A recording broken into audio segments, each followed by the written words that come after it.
Welcome to Social Media Masters, the show about creators who have become leaders in their industries by growing a following on social media. From Instagram to TikTok, LinkedIn to YouTube, we will discuss their stories and what made them social media masters. I'm your host, Isaac Child. All right, Dan. Oh man, I'm so excited for today. I'm so grateful that you accepted my invite to be on the show, and man, you just seem like the jack of all trades. When it comes to social media masters, I feel like you could be their leader. So I'm super excited to learn more.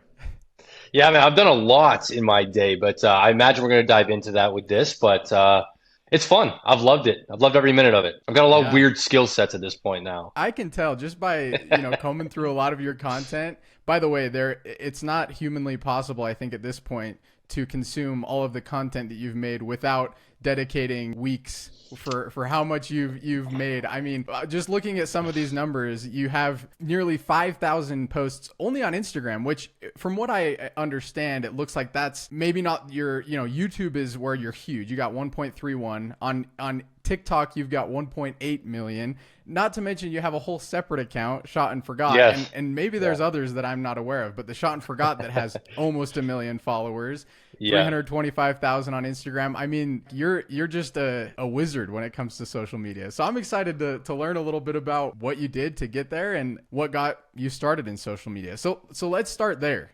Sure. What got you into social media? What sparked your interest? Were there other creators that you kind of looked up to? Let's start there.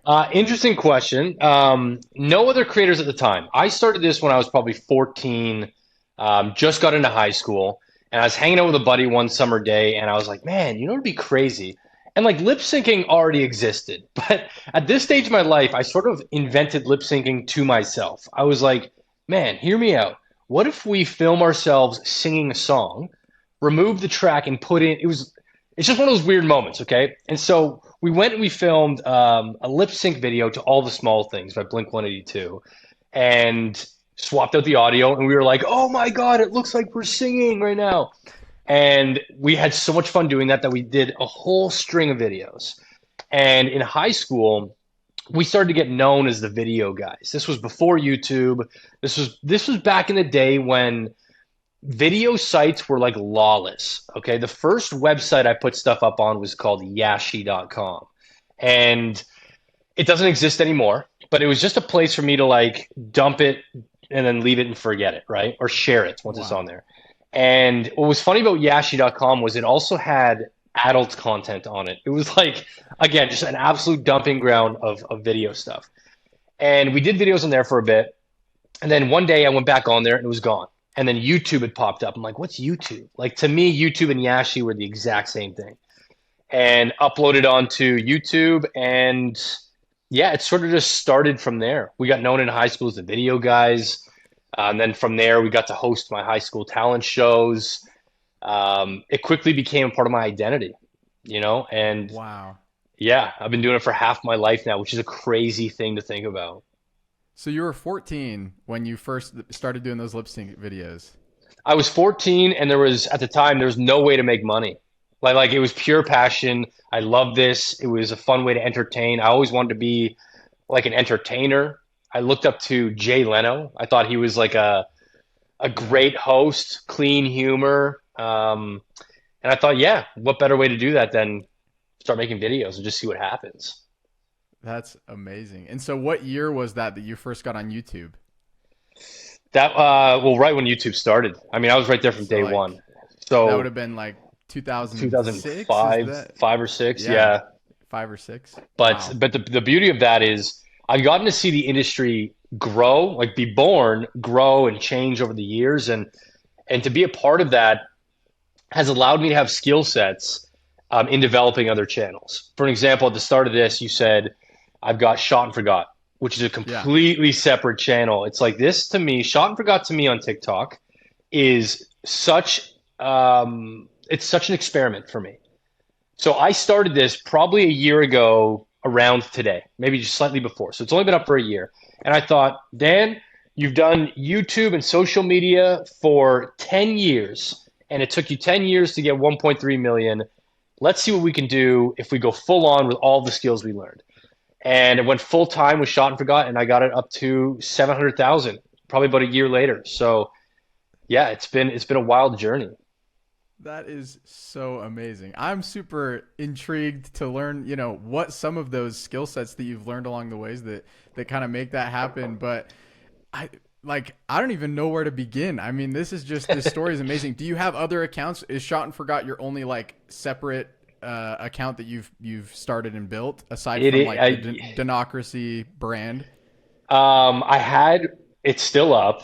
My original YouTube channel from the high school days, it is still up. Completely different name. It's got skit videos, music videos. It's all the super early days. But when that's let me tell you this, the reason why I left that one, okay, back then, YouTube announced this way to make money, AdSense. And they said, Yeah. look, guys, every month we're going to look at how much AdSense you made, and we're going to see where the IP address came for all of the clicks that were clicked on the ads. And at this time, people were doing this thing called click bombing, where if they didn't like you or they wanted to be a troll, they would just start clicking all your ads. You'd make all this money, but then YouTube would say, you're clicking your own ads. We're banning you from all of this system. And what happened at the time was my girlfriend then, she was in my best interest was clicking all the ads so I'd make money. And YouTube then hits me up and they go, "Hey Dan, we've seen this." I'm like, "I have no idea what's going on." She then admits to me that's what happened, and they blocked me from AdSense. So at the time, I was forced to then create Danocracy, which was the birth of like the rest of my career, pretty much. So it was kind of a blessing in disguise. But yeah, it Yeah. would So be Shot and Forgotten Danocracy. okay, and so Denocracy. Tell me about like the early days of those accounts. Was it specifically YouTube? I mean, TikTok has been a more recent thing. Instagram, Yeah, I looked into it. It looked like you started your account back in 2011, which is also a pretty early adopter of that platform as yeah. well. So, but Denocracy, like what type of content were you producing? Because just looking over the last, several years, you still have a pretty wide range of Mm. types of content that you're creating. But like at the beginning, what was it that like you were known for, if anything? Uh, you've done your research, which is great. Yeah, Danocracy was what I like to call a magazine style channel. It was if I learned some cool magic tricks that week, I want to share them. The goal there and what I did was I made myself the brand and I made the content second. And my logic there at that age was, you know, if I'm the brand, I can do anything and I'll still be able to get the views. I can't be replaced by this. And also, the climate of YouTube back then really favored these types of channels. They wanted people just doing, different things. It was like a weekly show that I had. And I think I started with science tricks with household objects or as magic tricks with household objects and did well. I started doing cool tricks. I started doing little hacks around the house or throughout life you can implement. And it just sort of grew. I did travel vlogs, I did cooking videos, but it was all based around, if you watch this video, you're going to have some sort of fun, good time. But That is so yeah, interesting. it's shifted now. So It's shifted so much, and that's one of the questions that I wanted to ask you. You have experience now with a recent channel with Shot and Forgot. This was an experiment you started a year ago, and and so this is more present day type of stuff that you're producing. People nowadays, there's all the coaches and the gurus and the social media teachers who will say like, you have to niche down. It's got to be one topic, and you can't veer off of it. It's got to be that one thing. So like, do you feel like the content that you made back then, making it now, do you feel like it would perform as well? Or do you think your success comes from being an early adopter and then just showing up consistently, putting things out, entertaining? for me, I think the skill sets that I've developed through all this is I saw the platform change, I saw the business change, and because of that, I now know these sort of strategies on how to best perform or how to best make your content perform. Yeah. There's truth behind sticking to a niche. Absolutely. I mean, I've never done that until Shot and Forgot, which is strictly vintage photography or detective through photos, right? That's more of a Yeah. raw way of looking at it.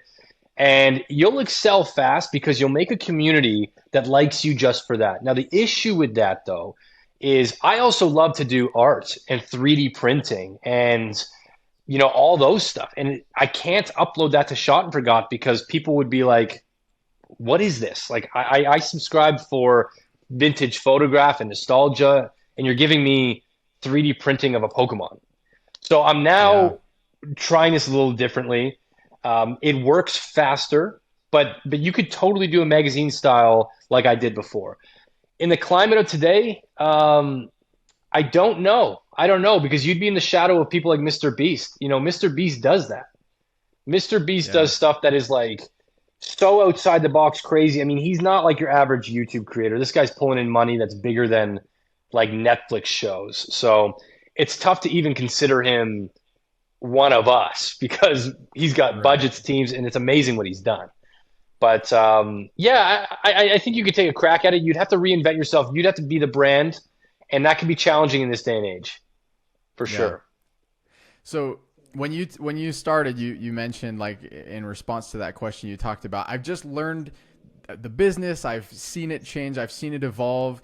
Like, give me some examples of things that it's like, oh, I know that a video or a thumbnail or a title, like, what are some elements that go into making sure that your videos on YouTube are going to perform, a short form video like on TikTok, on Instagram Reels, like, start breaking down some of those tactics that you've built and learned through that. Yeah, I mean, I've now gone heavily into vertical format. And so I could tell you the first 3 seconds are everything. It's very cliche when people tell you that about the vertical space, but it is so true.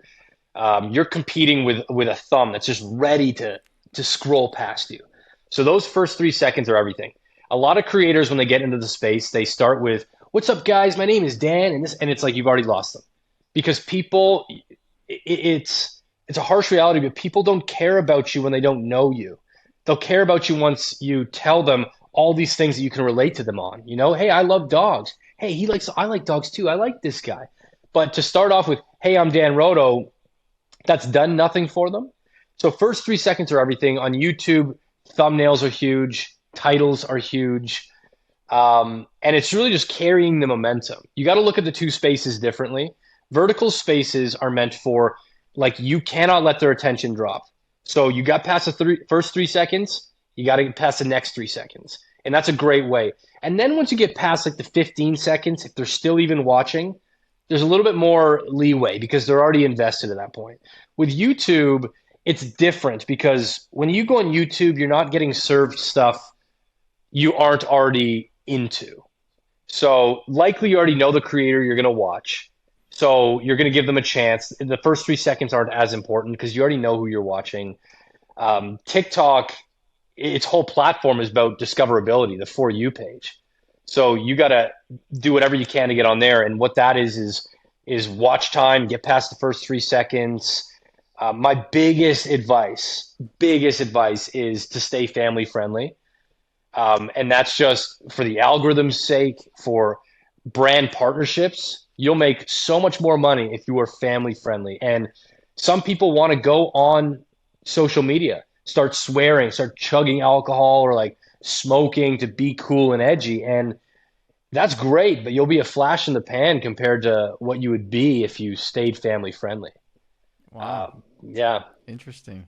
That's yeah, interesting. So break down the first 3 seconds. I'm super intrigued by this. It is a cliche. Everybody says that. But, yeah. like, obviously there's something that you figured out because in a year you've built Shot and Forgot to 700,000. Obviously your personal TikTok is also massive. Your Instagram's getting a lot of traction on Reels. You've mastered, in a sense, this short form content. So what about the first 3 seconds pulls people into those videos?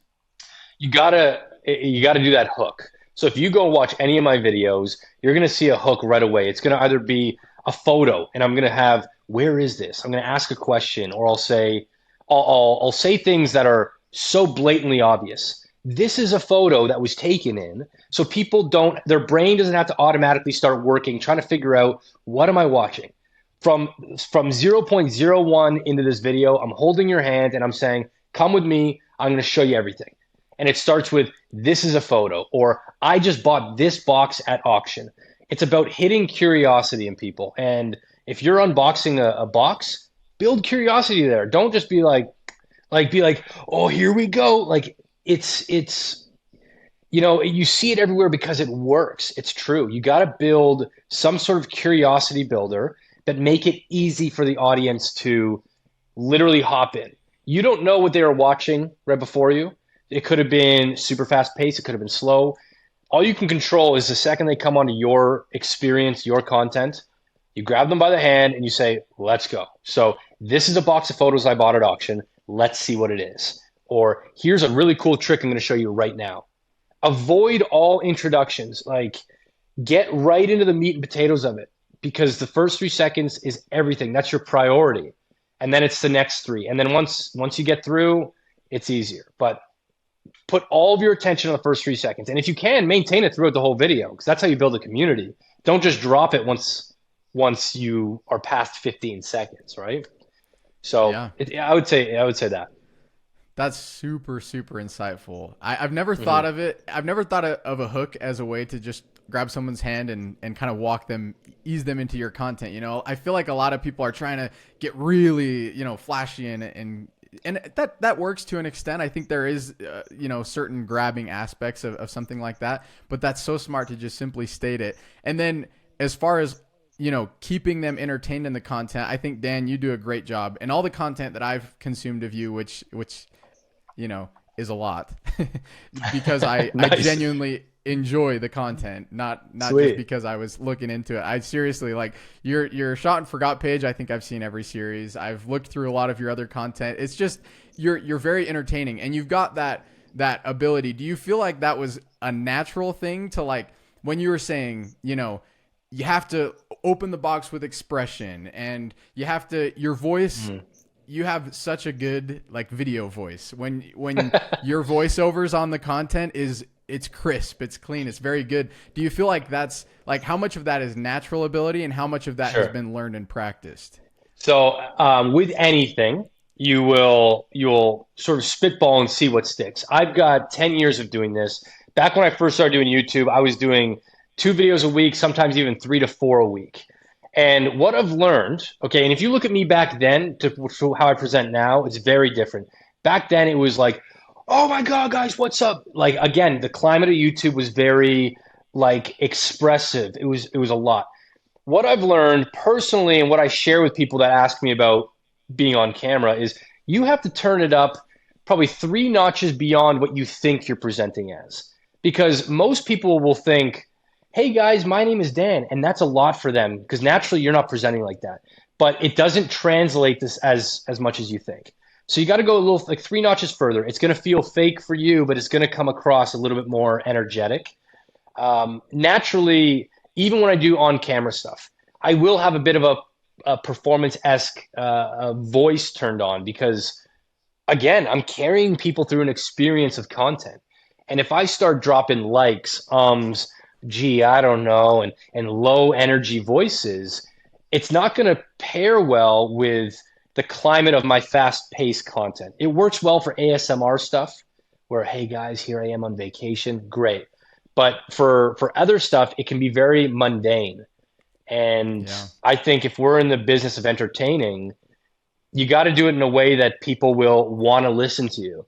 And if you're sleepy and you're low energy, it's not engaging. People feel like they're, like, almost being a fly on the wall in something they shouldn't be watching, Yeah. And it's and there's a give and take to that. Like, some of the hardest moments in my career have been being so consistent that I didn't take a break during challenging real life moments behind the scenes. And if I'm doing this, hey guys, what's up? It's so much harder to do it, but it keeps a uniform for my community. No, I think that's super good advice. So you would say there's definitely a natural aspect to it. I feel like you're naturally a guy that, like, if you were just in a room with, you'd have a good conversation with.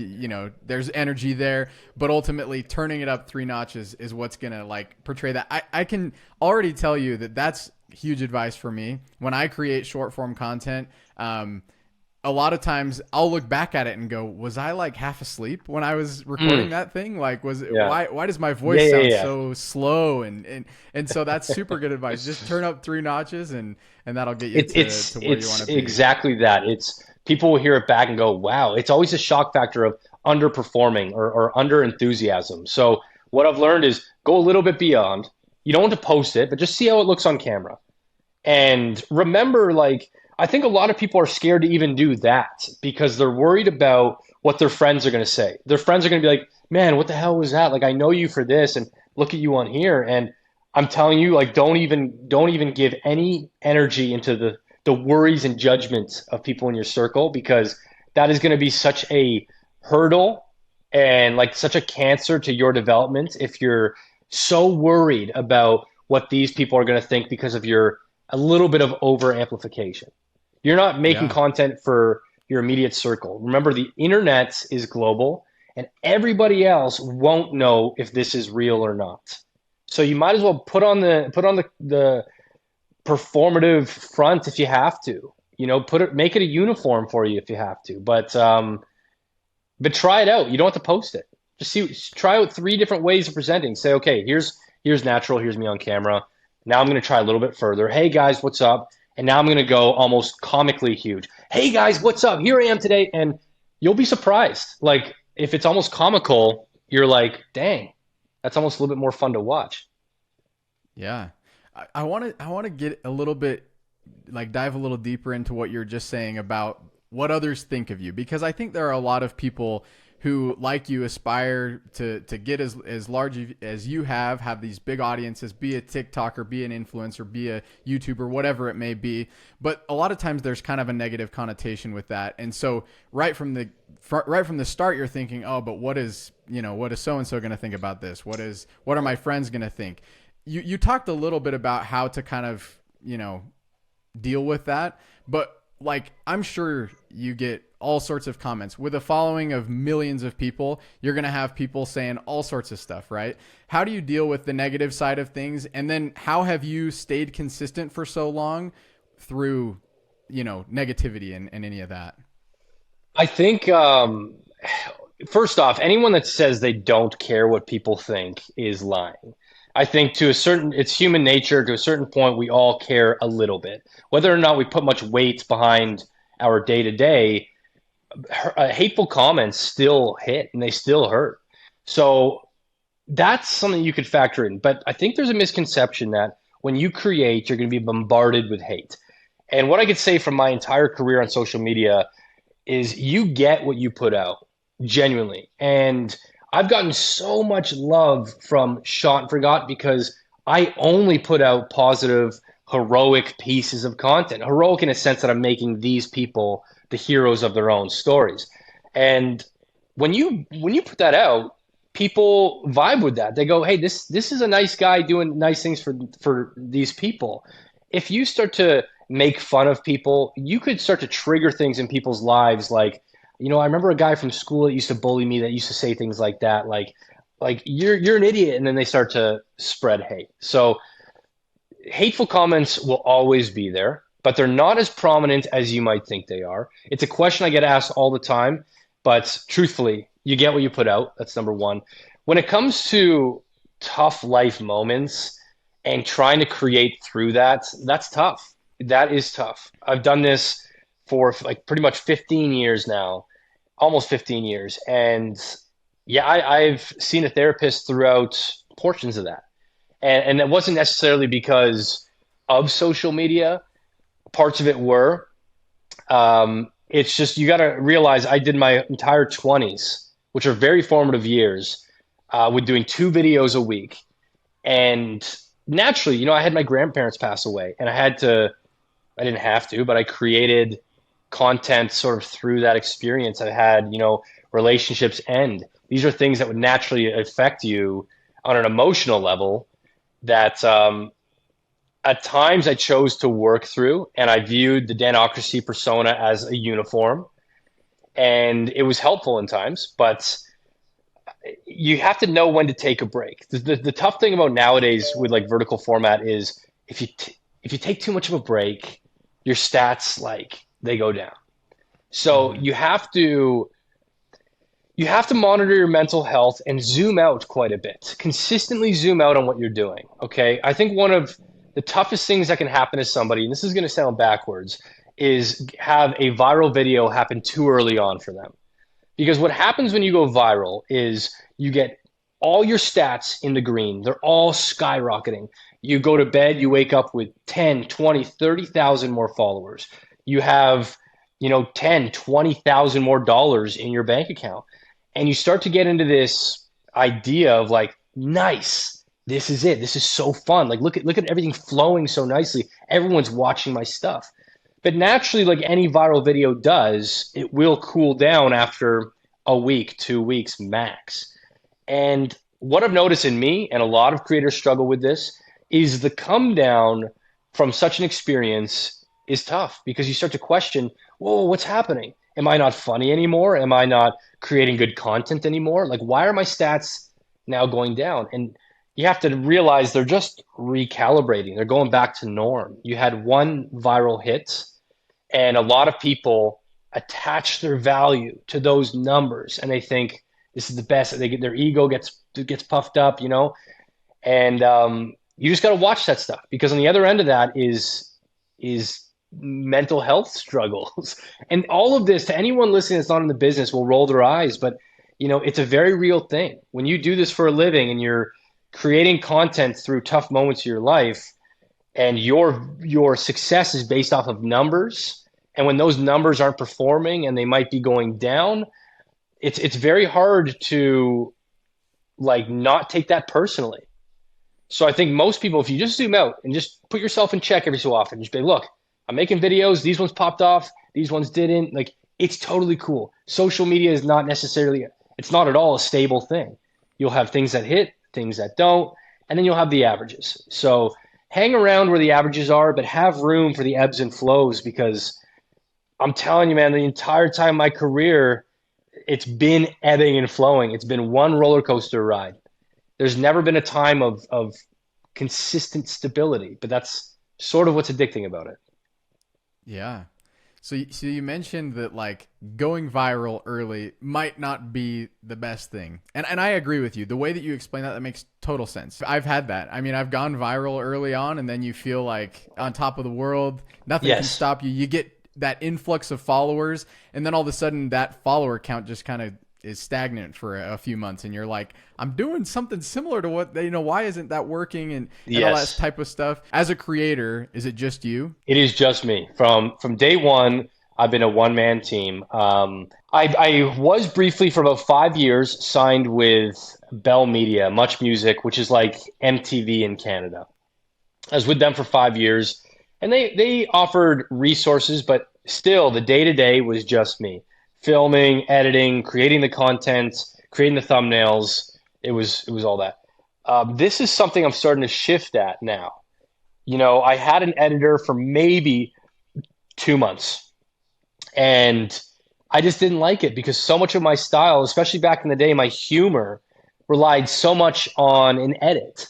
Like much of comedy does, you have to end the joke at a certain point, or you have to cut off or let it burn a bit. Like there's so much style in editing that when you give that away to an editor, you guys got to be on the same page as to what your style is, or else it's going to work not in your favor. Um, yeah, so I mean, it's been just me, and sometimes what, I look back and I go, could I have been further along if I had a team that like understands this and that? But ultimately, I can't go back in time. I've done it all on my own so far. I've had support from friends and family that obviously helps me out too, but yeah, day to day, it's just me, from Well, emails to everything else. I think that should feel encouraging for creators that are getting started now or people who are trying to grow and are thinking, oh, do I have to hire out help? Do I have to do this? Like, it is definitely possible to get very big on social media on your own. A Yeah, question following up with that, given that we were just talking about kind of the dynamics of negativity and struggles that you face on social media, how have you been able to stay energized socially, all that type of stuff, while most of your day-to-day work that you're doing is on your own? yeah. I think if you look at the birth of what YouTube was when it first started, it was for the people that were maybe slightly outcasts. These were people that weren't necessarily social at school. The YouTube had an era of vlogs where it was like you film your day to day and people would watch that. And it was because they were getting stuff from your vlog that they might lack in their own life. Like that's where it all started. Now it's shifted, and it's a very popular career choice. Everyone wants to do social media, and it's an interesting job because it's called social media, but it's very antisocial in a way because you've nailed it. I live here in Austin, Texas, with just me and my dog, and every day it's just me and my dog. But every day I'm also talking to hundreds of thousands of people on the internet, and it doesn't relate the same.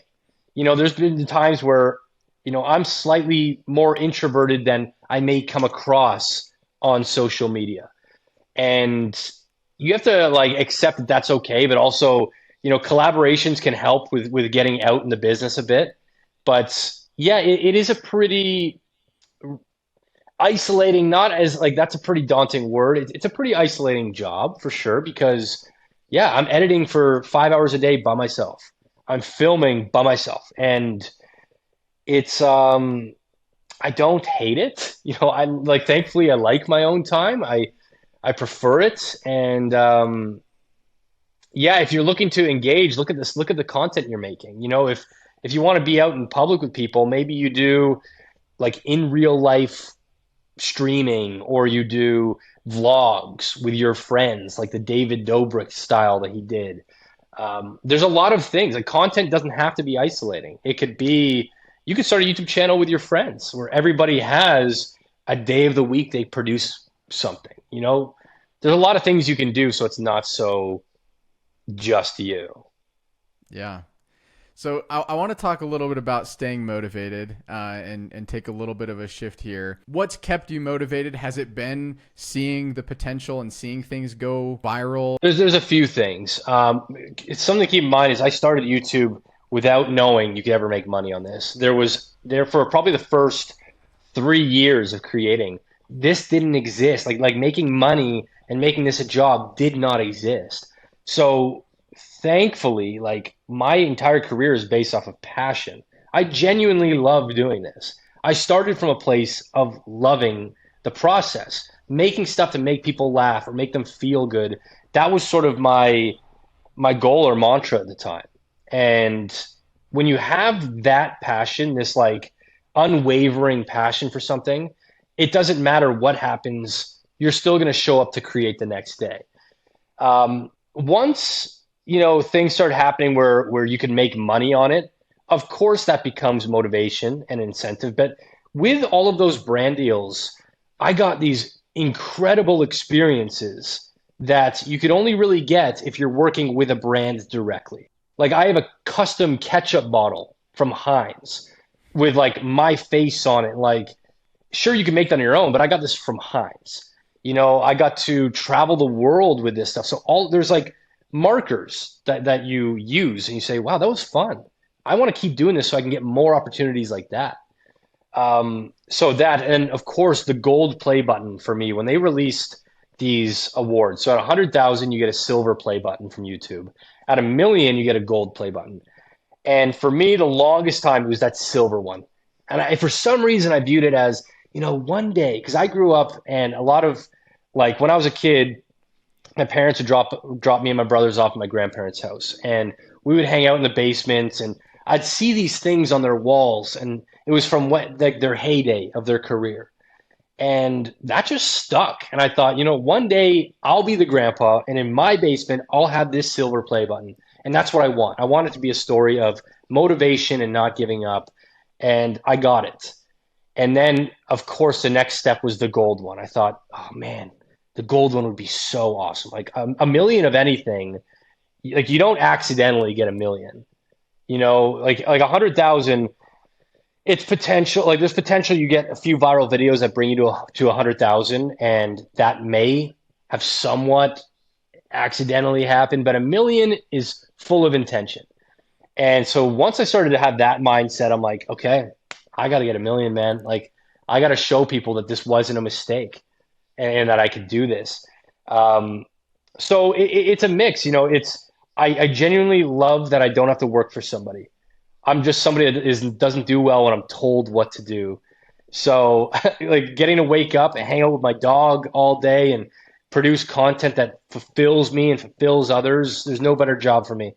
Opportunity, these brand deals where they fly me around the world. I get these one-off products that is made by the brand.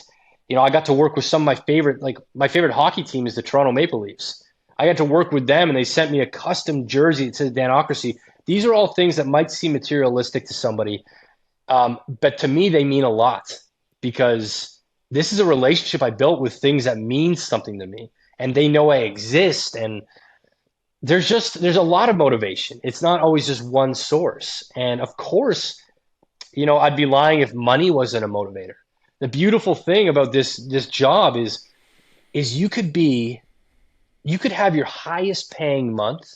Let me reword this. You could have your lowest paying month, and literally the next month could be your highest paying.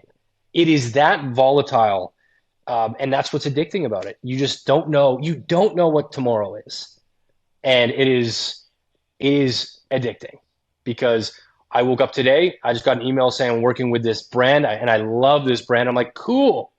This is awesome. And it's like I love it. I love it. So my motivation comes from a lot of different facets of my surroundings, I'd say.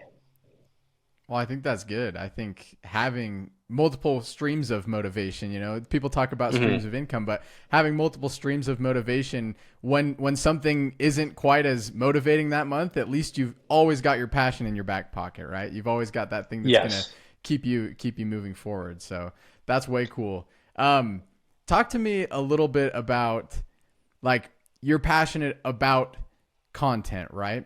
And then you also have all these other things that are fun. I mean, I've seen you create like signs. I saw you made, you turn chicken nuggets into gems or Yeah. something like that. Like where does that come from? Where do those ideas Yeah. and are those like all mini passion projects, or is that like the next idea to fulfill the passion of creating content? That right there is the direct source of passion. I am following my passion on a day to day. For the last 3 years, I've done art full time.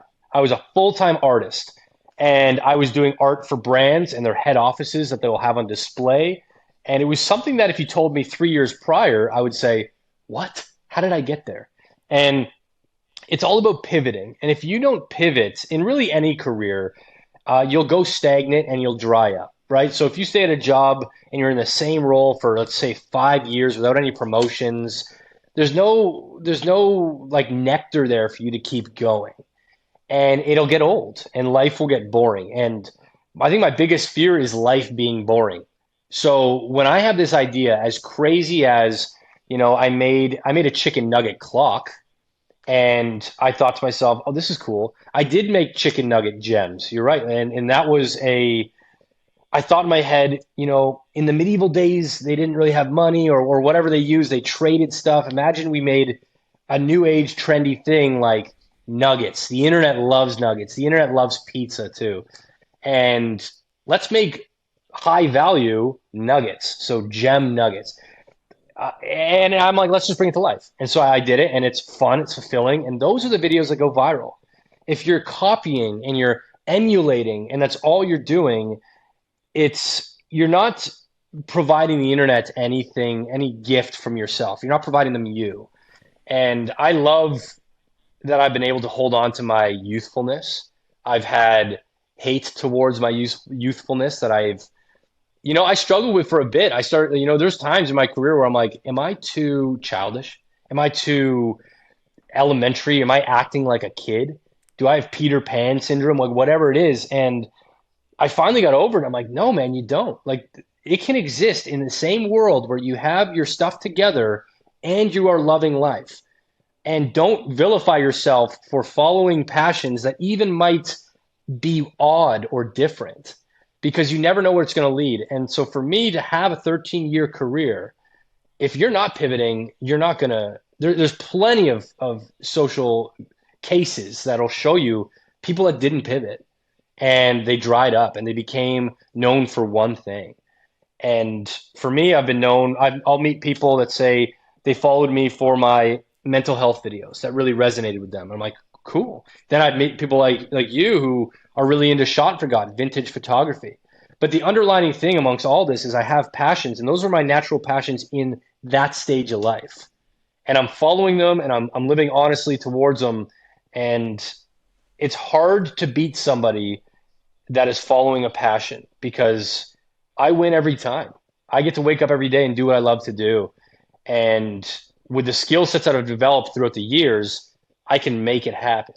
Shot and Forgot is not an accident. This is all of my years of taking these tricks and things I've learned and plugging them into one channel.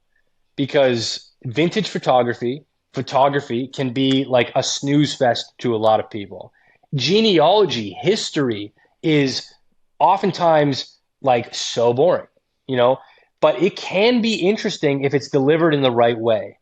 So whatever it is people love to do, the internet is beautiful at this because there's a place for you. And if you like to collect bottle caps, there's a place for you. You know, you just got to do it with full on passion and people will see that. And with Shot and Forgot, when I get excited about a reconnection, that's authentic. And people can see that and they go, you know what, as much as I might want to say something, this guy's having a fun time, I could tell, and I kind of like this better now. So it's all stems back to like passion, I guess, you know? Yeah.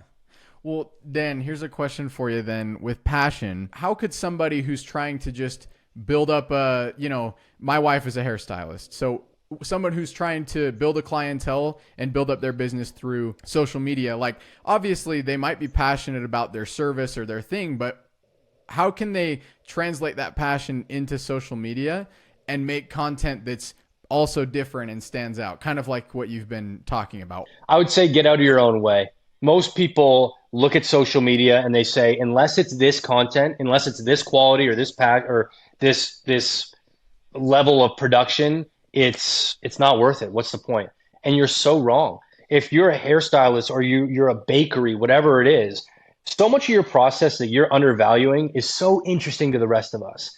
I can't tell you how many videos I've watched of chocolates being made or candy being rolled. It's like this is mundane to you, but it's because it's normal for you.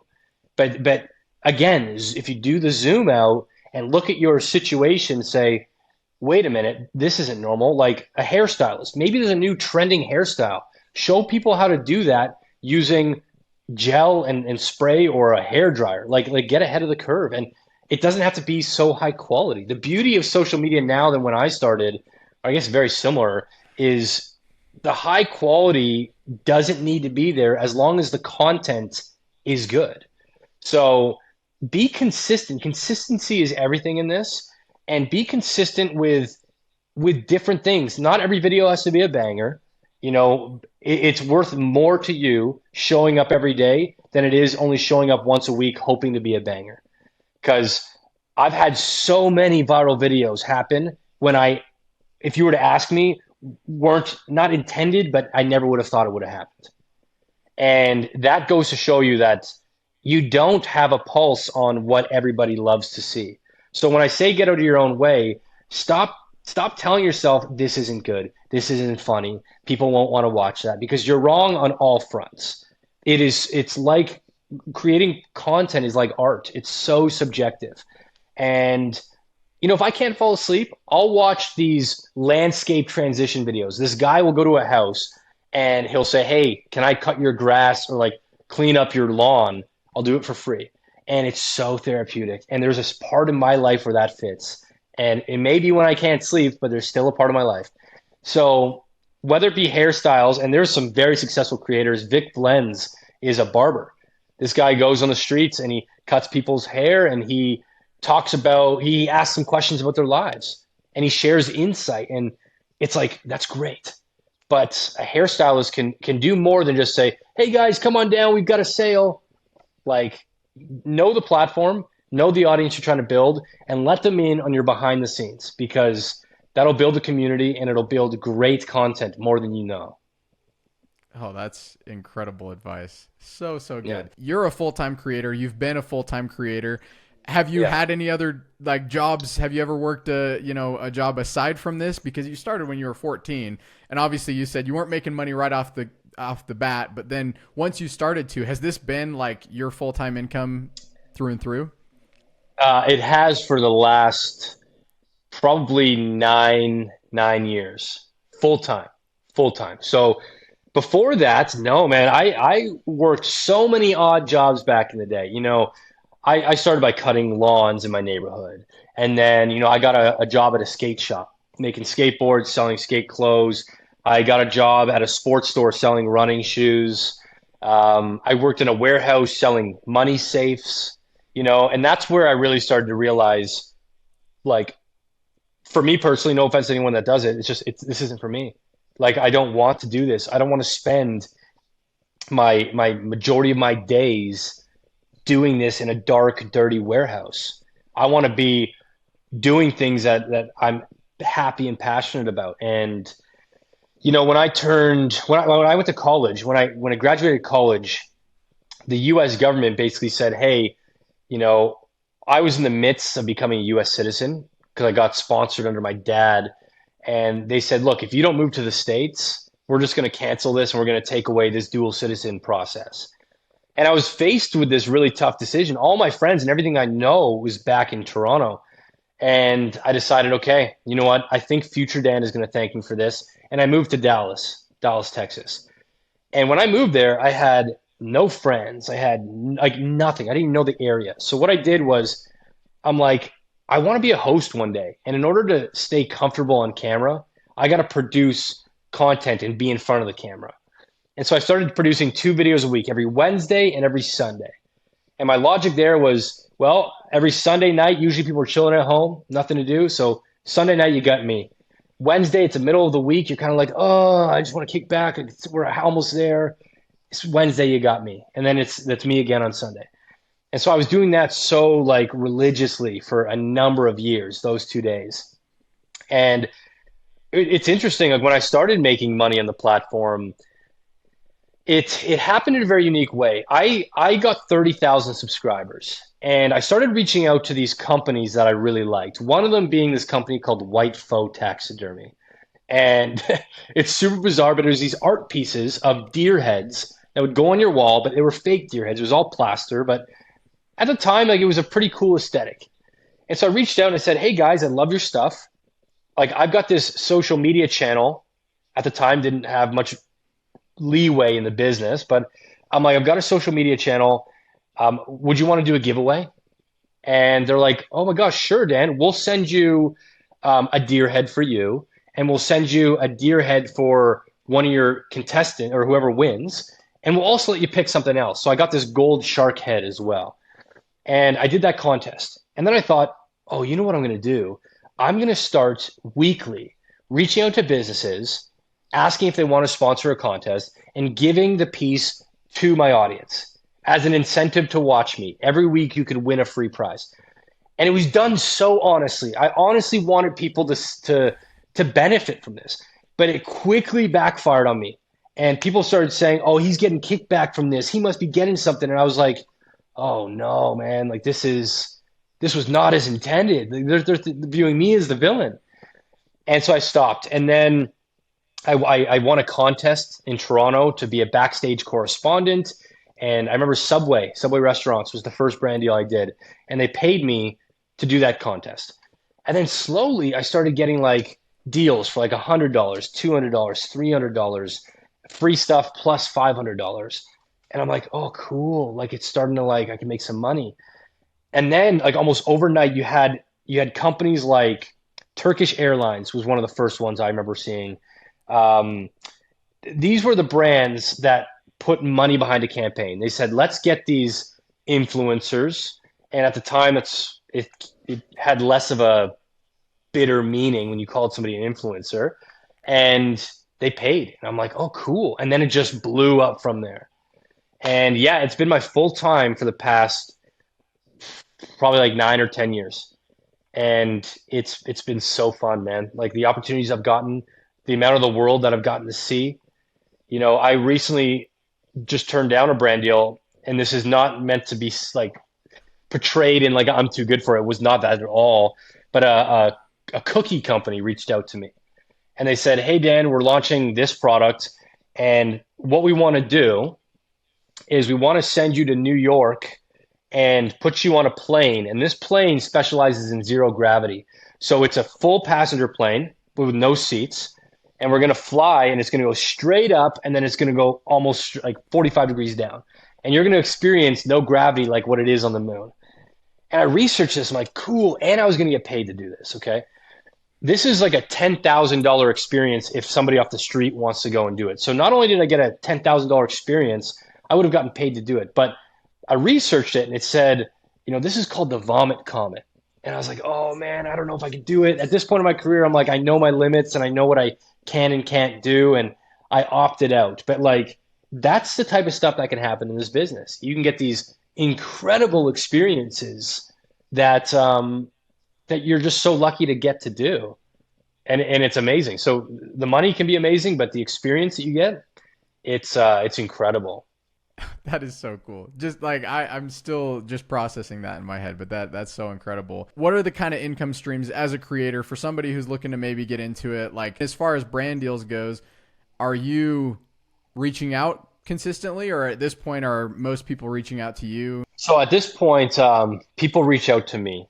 I had somebody do cold calling. It's so ineffective. It doesn't work because you're reaching out to a company and you're saying, this is what it costs to work with me. Let's do it. But you're assuming they've got a budget set aside for something for you to work on. Whereas if they reach out to me, they already have a budget in place. They're already on the hunt for creators. I think what helps, and I said this at the start of this, was remaining family friendly was one of the smartest things I did because it's allowed me to work with, every major. I've worked with the NFL, NBA, NHL. I've worked with like almost every major fast food chain, McDonald's, Taco Bell, Burger King. Like it's just given me so much more opportunity because I'm not red flagged for being controversial or risky for trusting. Brands are coming to you to trust that you're going to be a good look for their brand, and with that, you gotta have a clean record yourself. So staying family friendly was my biggest thing. I don't know if that answered the question at all, but Yeah, I mean, just like income streams, are you that's right. Yeah, making yeah. like as far as like YouTube AdSense and the TikTok Creator Yes. Fund? I know you posted a video not too long ago from your Shot and Forgot series that, out of respect, you had taken down a video right before you were going to get a payout, and then you kind of set that up. And I think you have a Patreon as well. Is that right? Yeah. What things are performing better for you? And then do you feel like it's a sustainable career for somebody who's looking to become a creator and kind of get into this industry? One, like I'll always answer yes to that. I'm such a big proponent of like, do it, try it. So many people try to gatekeep under the guise of, oh, it's so hard and you won't be able to do it. It's like, let people try, at least try. And something to keep in mind, when I first started doing this new channel, I told myself 1 year, I'm giving myself 1 year and I'm not going to quit because 1 year is enough time to look back on and say, was this at all good? 1 year is not that long in the grand scheme of things, but it's a good enough attempt to see if this has gone anywhere. So give yourself 1 year, see where you're at subscriber count wise, opportunities you've gotten in that year. Has this bettered your life or has it really been a challenge for the last 6 months? You can really make a call at the 1 year mark. Once you're into that 1 year, it's already become a routine. You're already in it. You already have people that like you. You've built a small community, I promise, and that becomes addicting. I would say ways you can make money naturally as a creator would be Google AdSense. So that's the ads on YouTube. You can do things like Patreon, which you can make these sub communities where people can pay, or sort of side communities where people can pay and they get exclusive behind the scenes bonus content. TikTok pays American creators, they don't pay Canadian creators. So in that sense, TikTok is still very valuable to Canadians, and actually a large portion of the world still doesn't get paid by them. But it's still valuable because you'll go viral and you'll grow so fast on TikTok compared to any other platform. So if you're looking to go viral and get famous or get numbers, TikTok's your platform. You're looking to make relatively more stable money, YouTube's your platform. Instagram is hard on both fronts. Like just to give out a number, Instagram pays like 4 cents for every 1,000 views you get. It's insane. To make any money on that platform, you need to generate millions and millions of views to even be able to pay for groceries. So set your expectations and know what it is. There's tons of ways to make money. I've got, and I haven't mentioned this yet, but I've got merch coming out probably in the next 2 weeks for Shot and Forgot. And this is just another way to, stimulate your community. Let them be a part of it. They want stuff. They want to support you, what you're doing. Give them avenues to do that. One thing I will say is don't stick to one thing. For 7 years of my career, I exclusively uploaded to YouTube. Exclusively. And when that algorithm started to really not favor my stuff, I thought, man, I'm done. But then I branched out and I tried TikTok, and TikTok not only skyrocketed me to beyond where I've ever been career-wise, it's offered so much more opportunity and rejuvenated my career. So never look at something as this is the one and only way. In this digital world, you could, if you're an artist and you're creating art pieces, sell the art. Maybe do an auction for it after you're done creating it. If you've got a tagline, put the tagline on a t-shirt, sell the t-shirt. People will try to frame this up as you're taking advantage, or you're over monetizing, but it's like, no, you're not forcing anybody to do this. You have a community that wants to support. A lot of people have money that they want to support you with. Give them ways that it'll benefit them too. And my recent venture is Patreon. I thought I've got thousands of vintage slides, and these things are gorgeous. And I've got an audience now of enthusiasts that love vintage photos. Why don't I at least offer it? They don't have to join. Nothing there is important to enjoy my content, but it's bonus if you really like it. So revenue streams come in all different shapes and sizes. You can get super creative with it. You're noticing a lot of creators now coming out with products like Mr. Beast with his chocolate bar, and Logan Paul with his Prime Energy or Prime drink, and they're starting to go beyond that. So it can be stable as long as you are consistent. I think that's great. You've already dropped so many wisdom bombs. It's unbelievable. Nice. I'm gonna probably listen back through this episode 3 or 4 different times. But I love to just finish with this final question of, if you were to give one piece of advice, and I know you've talked about like being family friendly, the first 3 seconds. I mean, we've gone through so different things.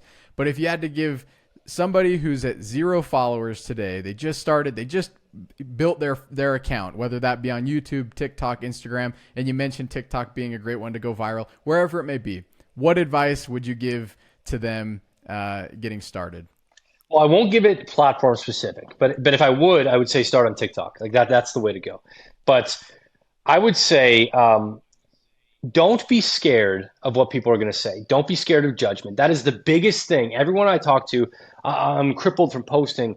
Don't be scared, because people will talk smack and they will create judgments behind the scenes either way.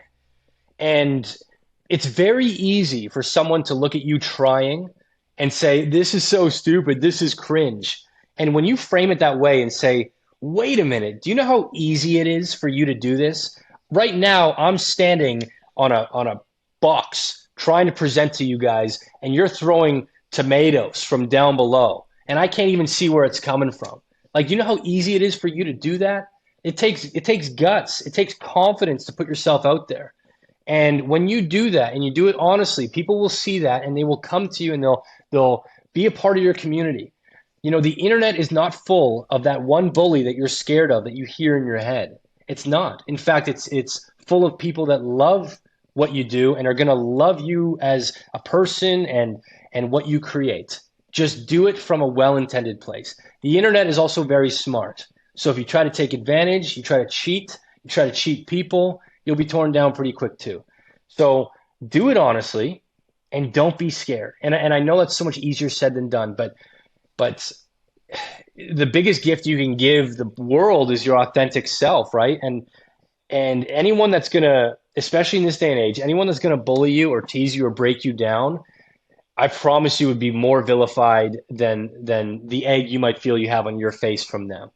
So keep that in mind. The first 6 months might be a learning process. It might be cringe, but it might help you too to reframe what you view as cringe.